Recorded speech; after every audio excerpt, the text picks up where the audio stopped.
A new month means a new batch of games coming to the PlayStation Plus and Game Pass subscriptions. We'll talk about everything worth trying out.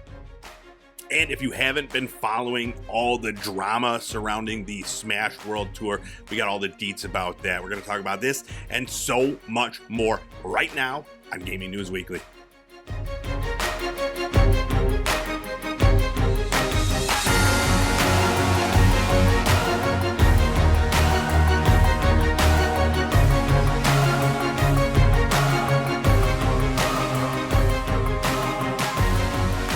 Gaming News Weekly is back. We are the best weekly video game news show out there. Every single Monday, you can find us chatting video games on Fruit Lab, YouTube, podcasts, everywhere. And we're back. We took a little hiatus. We're back. Very excited to be here. I'm Erock the Red, joined, as always, by my favorite dude, Full Clip. What's going on, man? How you been? Yo, what's up? I'm rejuvenated after that little break. Yeah. The way Ninja Turtles have like pizza that restores their health, that's turkey and gravy and stuffing for me. That's good to hear. Yeah. Do you like Thanksgiving food? I know a lot of people are like, whatever. It's one of my favorite holiday foods. Yeah, Thanksgiving, Christmas, I love all the stuff my family's always made. Sometimes there's like a new dish that enters the mix that I'm not sure about, but we'll give it a try. Yeah, there you go. You gotta have an open mind. I like that. Yeah, so we took a week off for Thanksgiving and stuff like that, and it was kind of good. We did, dude. Nothing happened. In the video game world, nothing happened except I played a lot of video games. I'll tell you one thing that happened in this household. I got a Steam Deck, nice. And it's been very exciting. Nice. A little I'm not familiar with like Linux or like anything like that, but following some nice tutorials, I was able to set it up so I could remote play my PlayStation 5. I can play cloud games on Game Pass now. And I've added just one emulator so far, the PlayStation 2 emulator. Okay. And I got 3 games. I'm starting small. I got, what was the first game? Oh, Twisted Metal Black. And then Def Jam Fight for New York. Nice. And SmackDown Here Comes the Pain, the wrestling game. So, this machine, it's insane. It works so great.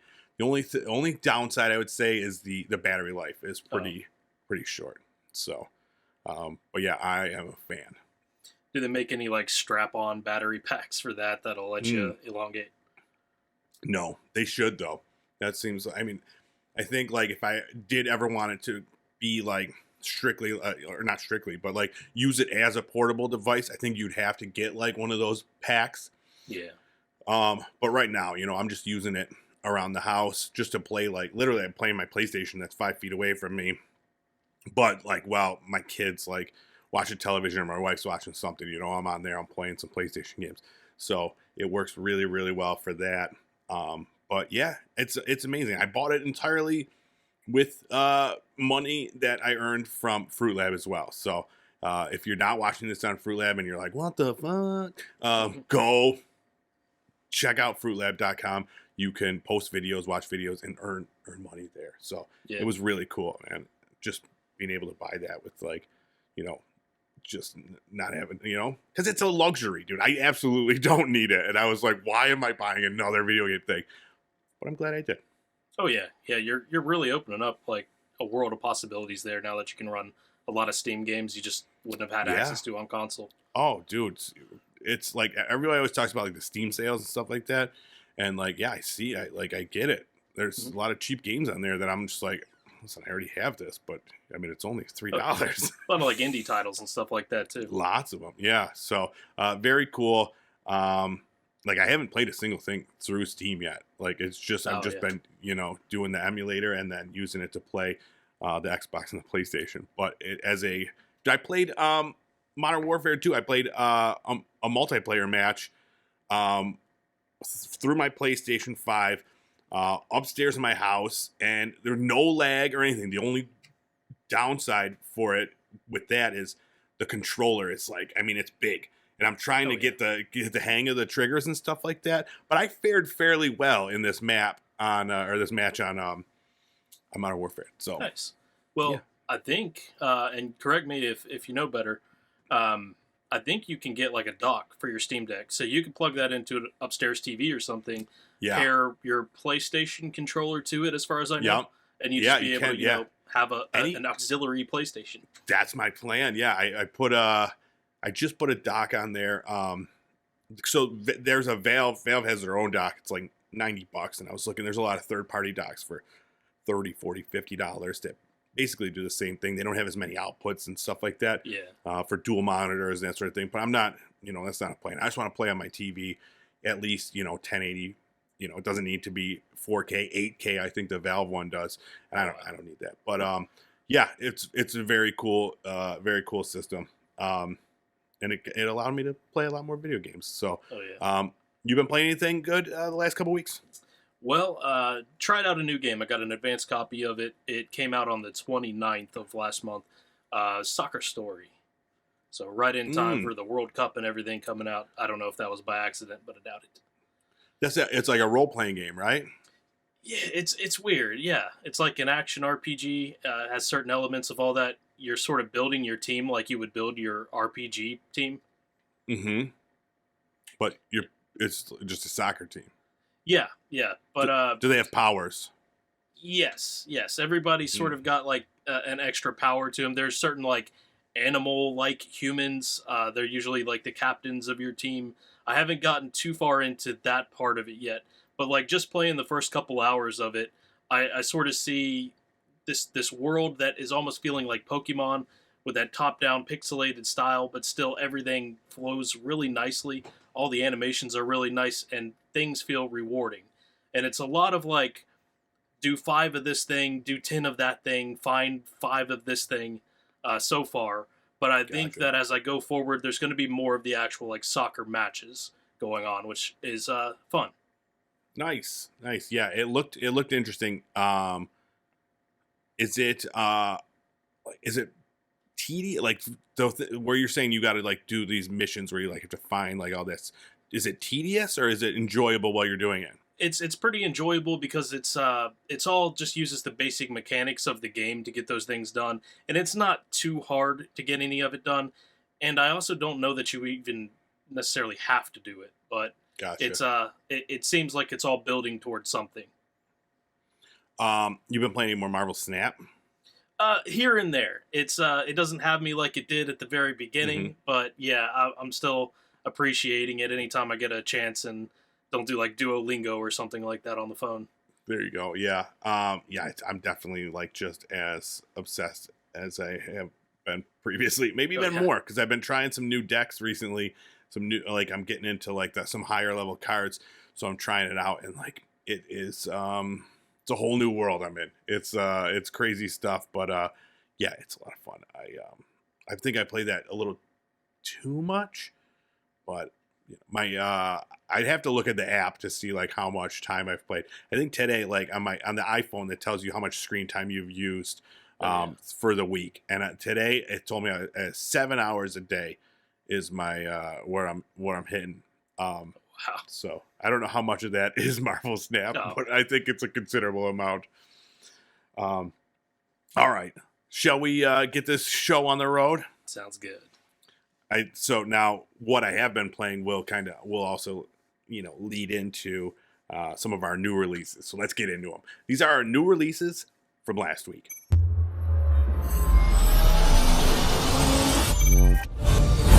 First up, Marvel's Midnight Suns came out December 2nd on PC, PS5, Xbox X and S.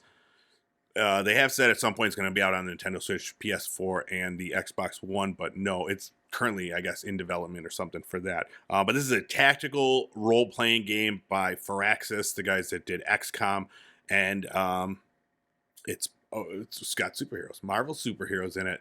I got it the day it came out, and I love it. I wasn't sure if I was going to... I've never really enjoyed a tactical role-playing game. I like more action, but this, like the characters in it, the story in it, the powers, the way it's done, it's so well made. It's like, especially for comic book fans like myself, like it's got characters that you're not seeing in the Marvel comic book universe. You know, it's like it's got like this Nico Minoru and Magic and Blade, like all these like characters that aren't super popular. And then so it's card based too. Like I've always been really into like deck building games and stuff like that. This isn't so much a deck building game. It kind of is. You have access to cards and you can upgrade them, but like your actions within the game, like so basically, so it's a tactical role playing game. There's a bunch of bad guys out there and a bunch of good guys out there, and you gotta like, you know, chess style, but instead you're choosing from your cards. Like so you could do like attack, and it's like, and once you use that, it's gone and you can't attack again. But it's great, man. You could upgrade your cards, upgrade like your abilities. You have to like hang out with the other characters in the game to like forge friendships and get gifts from them and stuff like that, and you'll get better synergy on the battlefield with them. Dude, it's so detailed. It's so, you know, in depth about everything. And then now some people hate this, some people enjoy it. The game is mostly just cutscenes. Like, you know, it's like the actual gameplay, you do a choice, and then it's gonna do like not even a cutscene, but an animation, like to show that, and then you do the battle, and then it's like this huge cutscene. But I'm enjoying the story. The story I think is great. It's based around magic and like these you know, magic characters. Love it. I can't say anything. I can't say more than that. But it is. It's fantastic. Nice. Anybody into tactical role playing games, I recommend it. So is this like a new concept, or is Midnight Suns like a comic book series in Marvel? So yeah, Midnight Suns is a comic book series. It was like, you know, similar in theme. It's a group of characters that are magic based, and they have to like do battle with this magic. So it's not pulled directly from the page of that comic, but it's you know, it is based on that. So yeah, I saw like from the trailer, you have like Wolverine and all kinds of people there. Yeah, there's so many characters, and there's just more and more. And then like, so there's going to be a season pass, and they're going to have a bunch of DLCs, and each DLC is going to have a new character that you could play as, new missions, and that sort of thing. So there is some monetization here. It's a full $60, $70 title. But it does have, like, I mean, you can pay for the season pass and skins. There's skins in the game and stuff like that. So we'll see how that goes. But right now, I mean, I think it's great, even as it is right now, without any of this addition. I don't feel the need to pay any money or have any skins, but I may get the DLCs because I am having a great time. So, and right now it's like a 83, I think, last time I looked on Metacritic. So, you know, it's getting some great reviews. All right, next up, Need for Speed Unbound came out the same day on PC, PS5, Xbox Series X and S. This is, you know, another installment in the popular Need for Speed series. This is done by Criterion Games. Their last one in this series was Need for Speed Most Wanted. So, you know, that was, I know, a pretty popular version of the Need for Speed games. And this one, it looks fantastic. We talked about it recently with the reveal of the trailer. Oh, yeah. And I definitely want to snag this one just based on like how different it is. The art style. So the cars are realistic, but then there's this animation. It's kind of like a cell shaded animation for the characters. And then like you can add boosts and stuff like that. And it's like graffiti. It's such a strange and really cool idea that I'm drawn in. And, you know, and the gameplay is supposed to be pretty good. It's open world racing game. You got all these different things. There's multiplayer. There's the heat mechanic is back where you got to like have the police chase you and shit like that. So this is on my wish list. I mean, racing games, like, to me, I have fun when I'm playing them, but I never buy them. Yeah. You know? Yeah, you know, there's a lot to choose from, and really, it just comes down to what you prefer between, like, the arcadey racers, The Yeah. things like F1. You mean you didn't? You're not still playing that? No, that is like probably as far as racing games go, that's like the worst, the bottom of the barrel for me. Like the Yeah. simulation ones. Like you ever play like Gran Turismo? I feel like you never get that sense of speed, like in a Burnout or a Need for Speed. So Yeah. Yeah. yeah, Well, this one is definitely on my list as well. In fact, I would already have it, but I couldn't work it out with the pips. They told me somebody bought all the Steam gift cards. You know anything about that? no clue. But I would have picked it up by now. It looks like a really fun game. I love that the anime thing.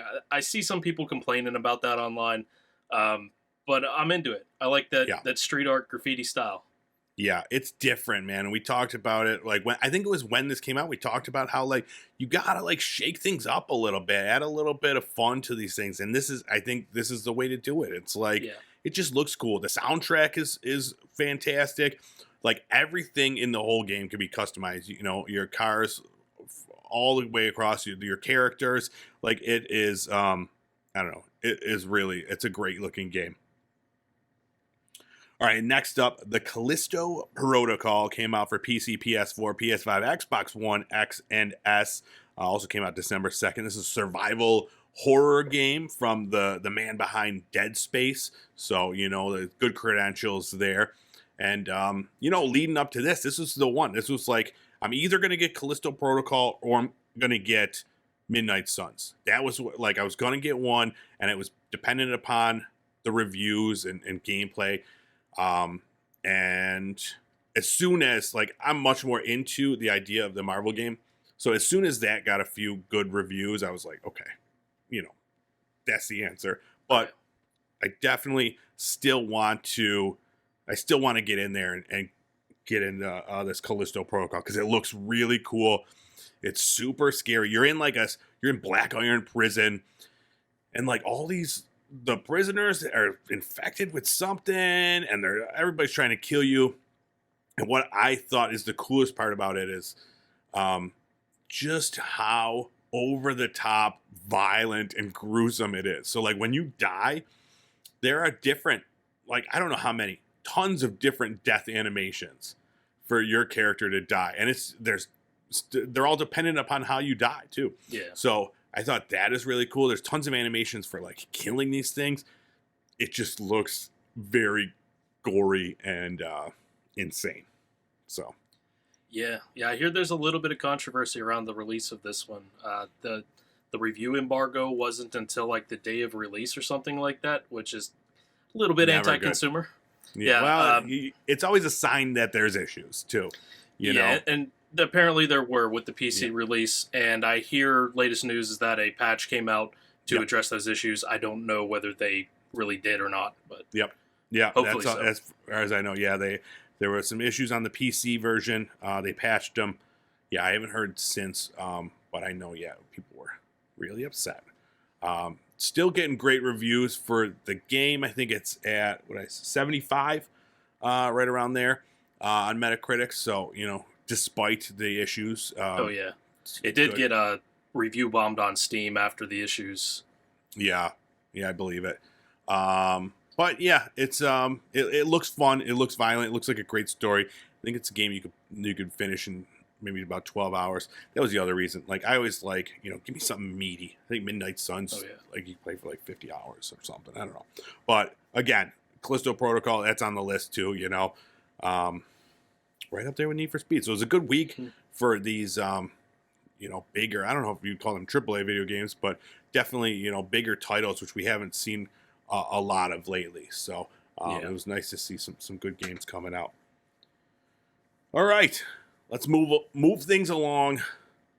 Let's talk about our news of the week.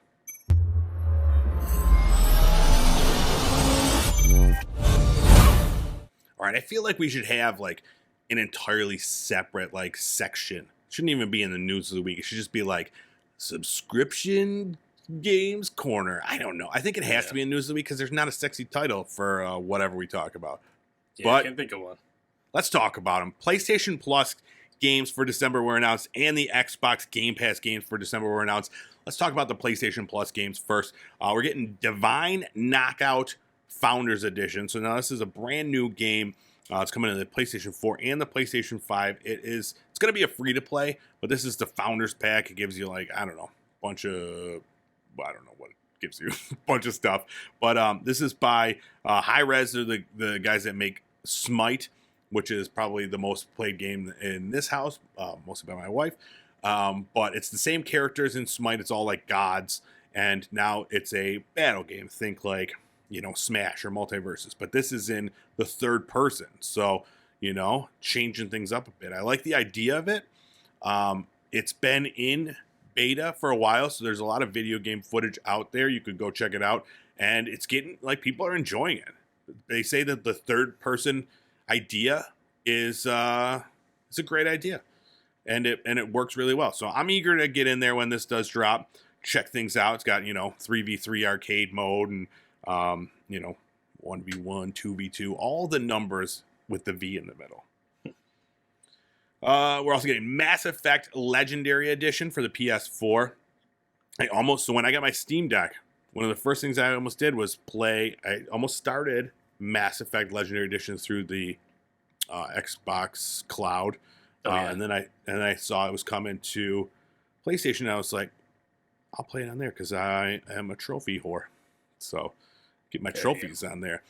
So yeah, I'm excited for that. It's got Mass Effect 2, Mass Effect 3, and over 40 DLC all together in one beautiful 4K Ultra HD package. You ever play those Mass Effect games? I've not.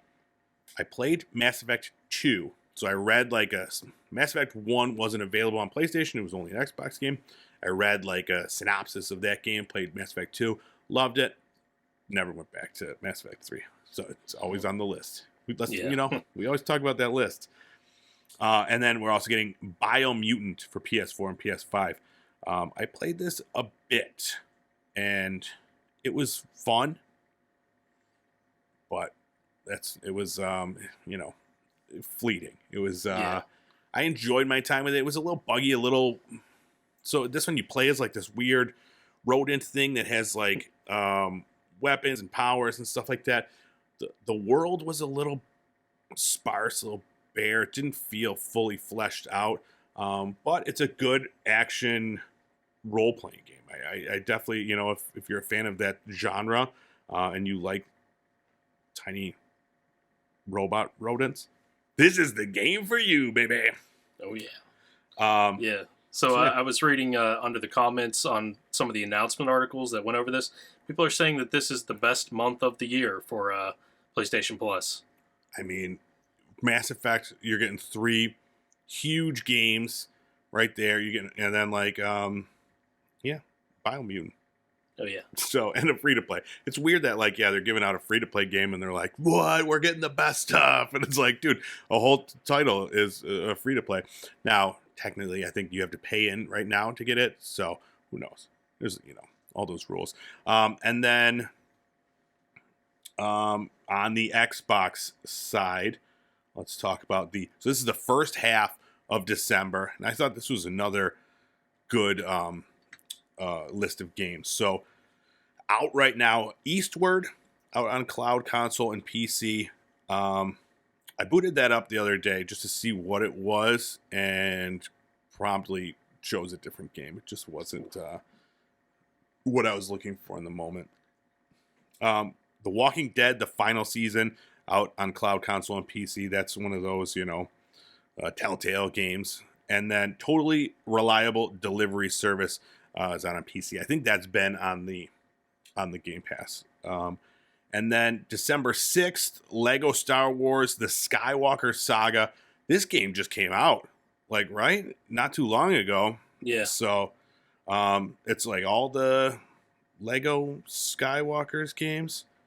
Yeah, you could play any part of the trilogy in the Lego world. So that sounds cool. I always like those Lego games. Yeah. Also, December 6th, Hello Neighbor 2. This is a day one game. You ever play these Hello Neighbor games?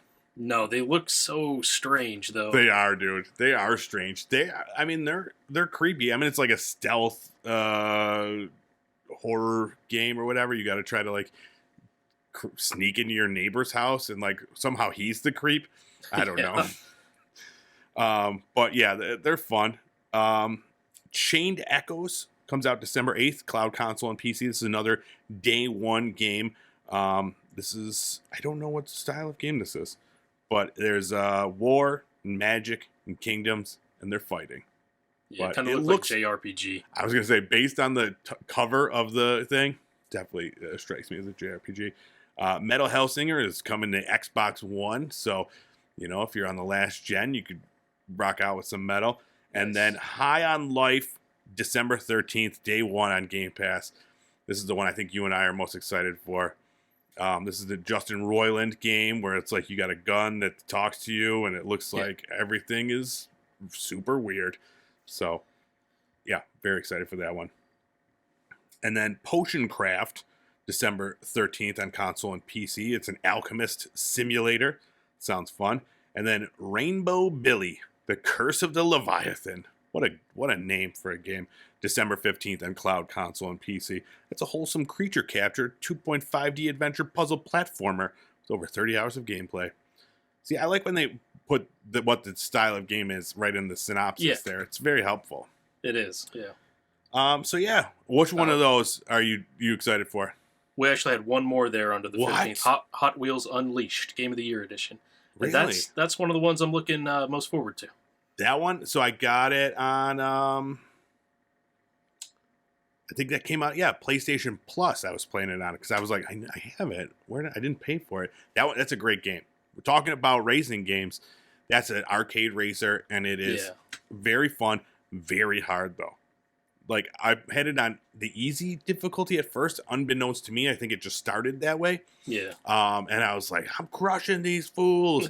And then, like, you have, like, I don't know, it was either like some sort of an achievement to like win on hard. So I put it on hard. Just, you have to finish every race immaculate. No mistakes in order to even come close, dude. So I'm excited to hear how you do. Yeah, I've been wanting to play this for a while. I haven't played one since PlayStation 1, one of the Hot Wheels games they had back then. Yeah, it's definitely fun. My kid was into playing it because he has a bunch of Hot Wheels cars. And you know, they're all in the game. You get to see like all those cars and stuff, so it's very cool. And then there's blind bags and stuff you could unlock, and you get the rare cars and stuff like that. So definitely a fun game. Both Game Pass and PlayStation quality months here, keeping us busy. All right, let's move on from streaming game corner. No, subscription land. We'll work on it. On it. Send in your greatest ideas, and if we use your name, we'll send you $1.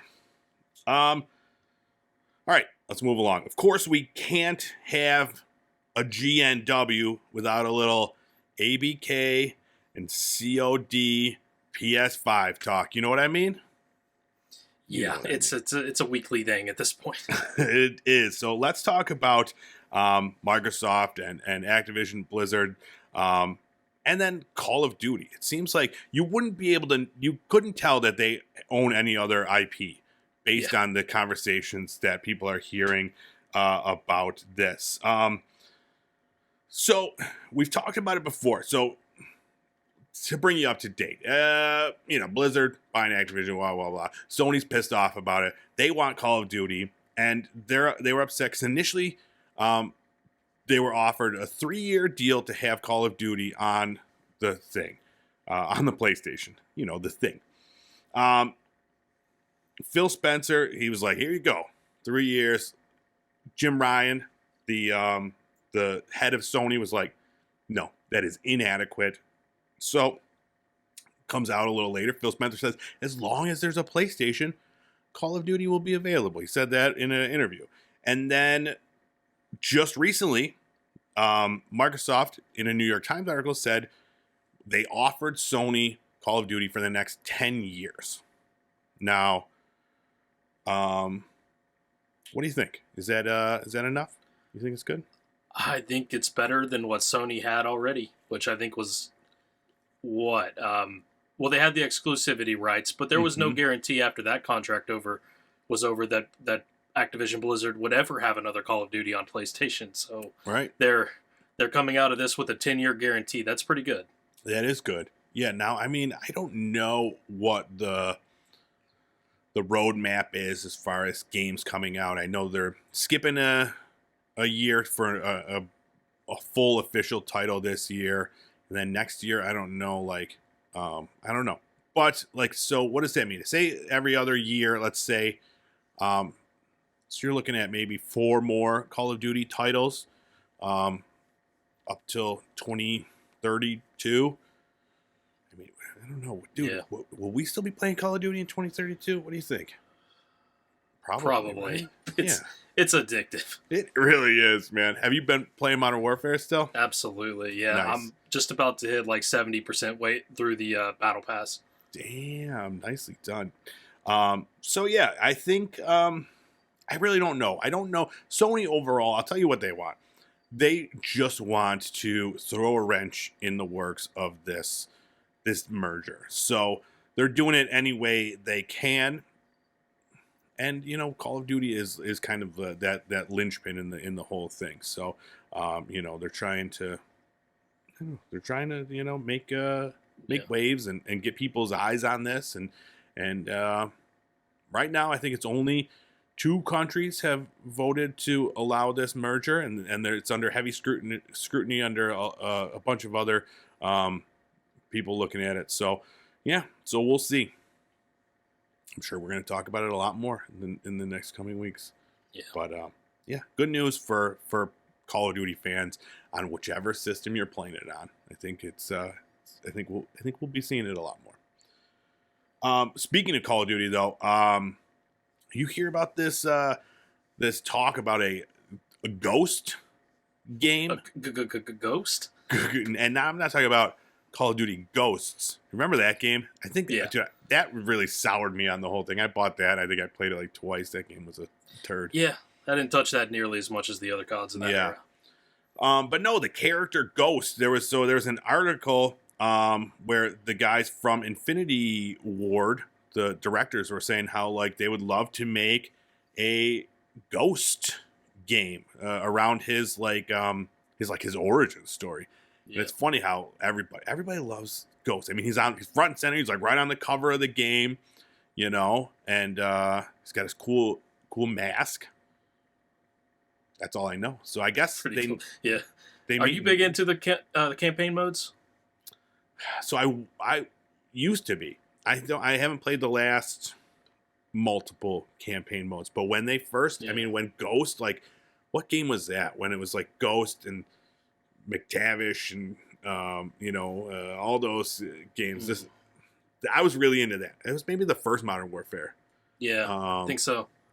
And yeah, dude, it was a very good story. I really enjoyed it.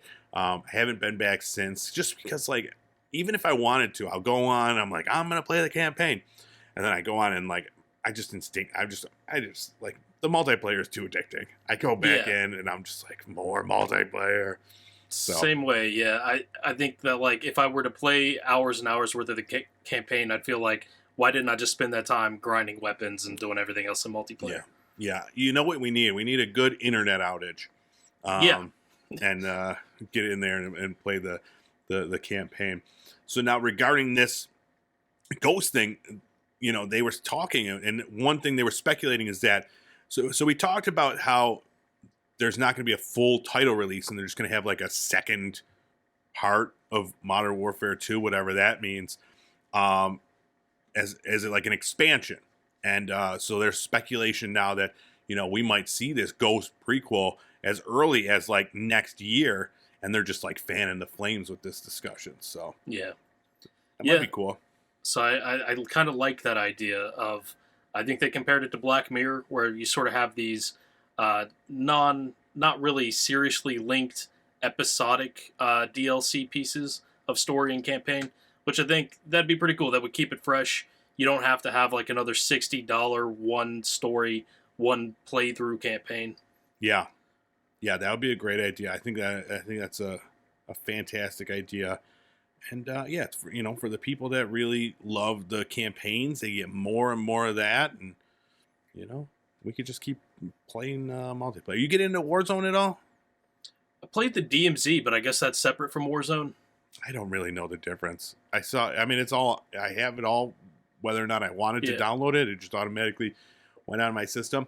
And we did try some Warzone the other night, and I had fun. I like playing it when, like, we had a group, we had 3 other people. We were doing quads, and it was fun just playing with other people. Like, I don't like to yeah, play with randos or play by myself, but yeah, we had fun. It's stressful, and then like even after that, like there's so much downtime.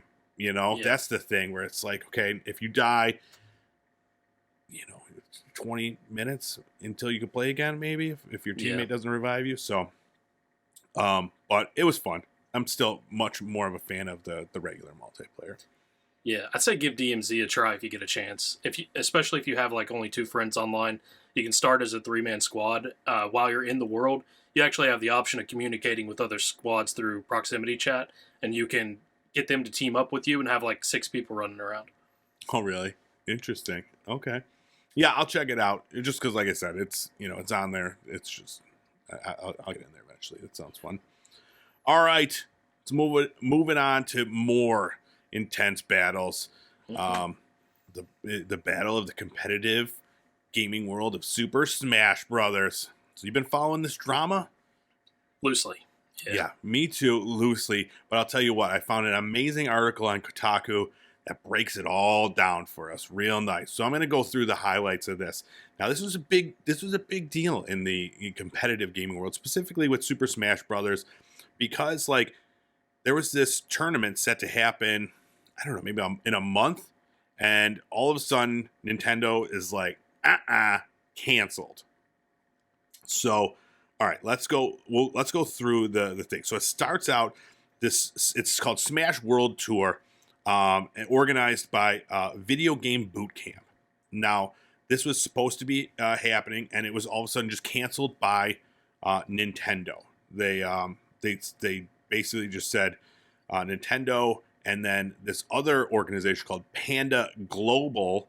They also run this other tournament called the Panda Cup. They work hand in hand with Nintendo for Smash Brothers tournaments, and so both Nintendo and this Panda Global were getting attacked for canceling this tournament on such short notice. So it's a lot of back and forth. Video Game Boot Camp said like, WTF, what's going on here? Why did this happen? Nintendo came out and they said they issued a statement about they issued a statement about just how they didn't, what did they say? I don't know, just like the safety of things, and like it was kind of vague about like they didn't say we canceled it because of this reason. Yeah, they said something like public health and safety. Sounded like maybe like a COVID reaction kind of thing. Yeah. So, and then they also said that like we never said you had to cancel this tournament. They said you couldn't do tournaments next year. So then this Video Game Boot Camp were like, you never said that to us, and they canceled all their stuff going forward because they can't get licensed for it. I guess you got to get licensed from Nintendo. And then so the Panda Global guy came back and was saying shit to Video Game Boot Camp. So it was like, I mean, all very vague too. Like you could tell there's so much drama underneath the surface, but as outsiders, I was like, give me more. Like, I want to know exactly what's happening. Somebody at Video Game Boot Camp did something that Nintendo didn't like. That's basically what it boils down to. Yeah. Whether ethically or, like you said, COVID or safety or something, where they're like, we're not going to license your very popular. I mean, this tournament is very popular. In fact, it's got big names in the competitive Smash Brothers community saying, F Nintendo, F Panda, whatever. Mm-hmm. We're done. We're done with dealing with them. We're just going to do small, local, indie tournaments and stuff. So, I don't know. Yeah. Yeah, as an outsider, from like just taking the a glance at this from 100 feet away, it seems really strange. I have a lot of questions about what's the difference between a licensed and unlicensed tournament. Does that mean that Nintendo is going to sue them for using the name Smash Brothers or something if they don't get the license? Um, I know the conspiracy is that this person from Panda is all behind this. Him and Nintendo are conspiring to have like Mhm. only one single license, so that there can only be one event and it'll be Panda's event. Yep. But it seems like that's maybe not the case. But still, we don't have a clear answer on why Video Game Boot Camp can't get their license. Yeah. Yeah. So this is specifically Nintendo. Then at the very end, they came back and they said um, they care about the Super Smash Brothers fans and its community very much. And they said the decision to not give them the license was solely based on our assessment of the proposals submitted by the Smash World Tour and our evaluation of their unlicensed activities.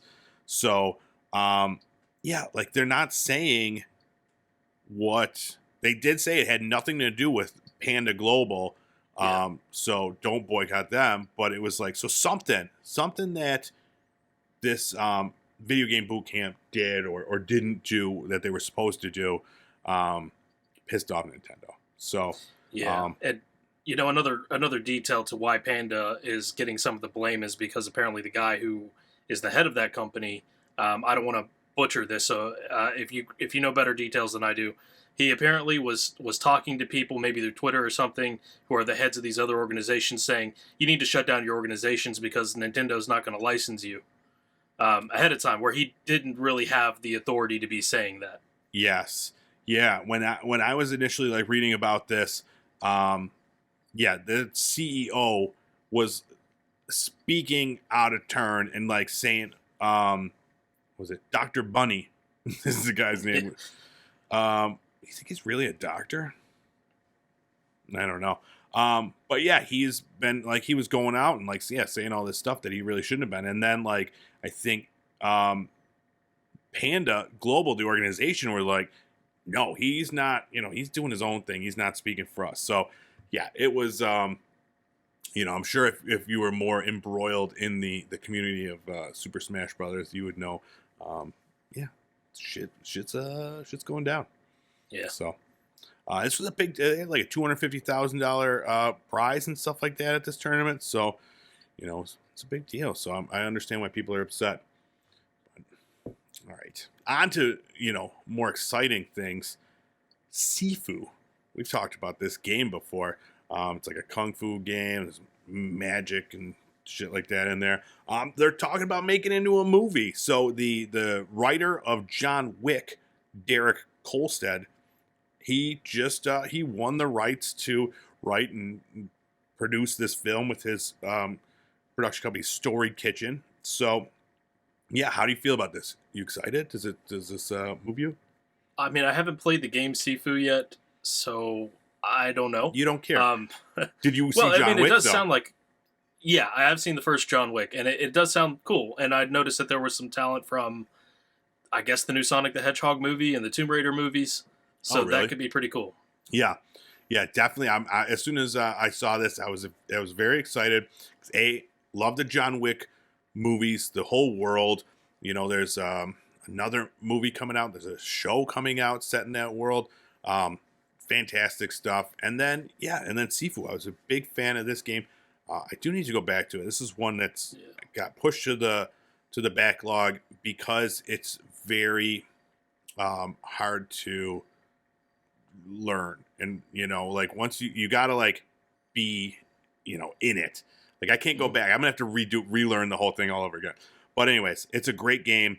Whereas like you're this kung fu master and you're trying to like get your vengeance, and then if you die, you get resurrected, but much older. So it's a really cool idea. I think it could play really well in a movie. So I'm very And excited. it's been a while since we've had like a good run of kung fu movies, right? Because we used to have like Jet Li, and then I think Ip Man True. came out. I'm not sure who the actor in that is though. But, Yeah. Yeah, there haven't been like especially like I like the ones with like a little magic, like the Hidden Crouching Tiger, Hidden a little, Dragon. yeah, a little of that. You see Ong Bak, you ever watch those Oh yeah, movies? Those were great.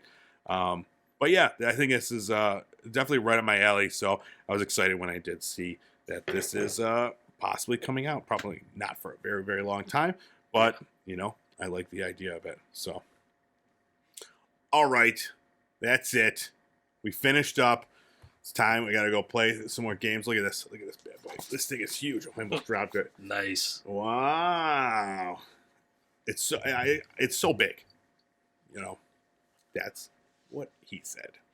All right. Thanks for checking us out. My name is Erock the Red. This guy is full clip. Go to Fruit Lab, earn some pips, watch our videos there.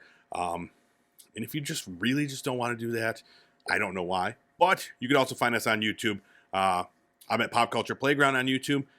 Full clip is at GameFAQs, GameFAX. And he's over there. You still you go on Twitch every once in a while still? Every once in a while. It's a rarity, but I still need to see how Modern Warfare 2 streams. And if I can do it without it freezing up the stream, I'll be on there a lot more often. All right, yeah, try it out. But that's fullclip_FL.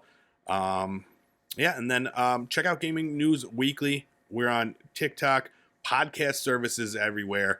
Just type, I mean, you know, all you got to do is type in 3 little letters, GNW, and you'll get to us, baby. And we'll be chatting your ear off. All right. Midnight Suns is a call-in. Thanks so much. We will see you with more video game news next week. Bye-bye.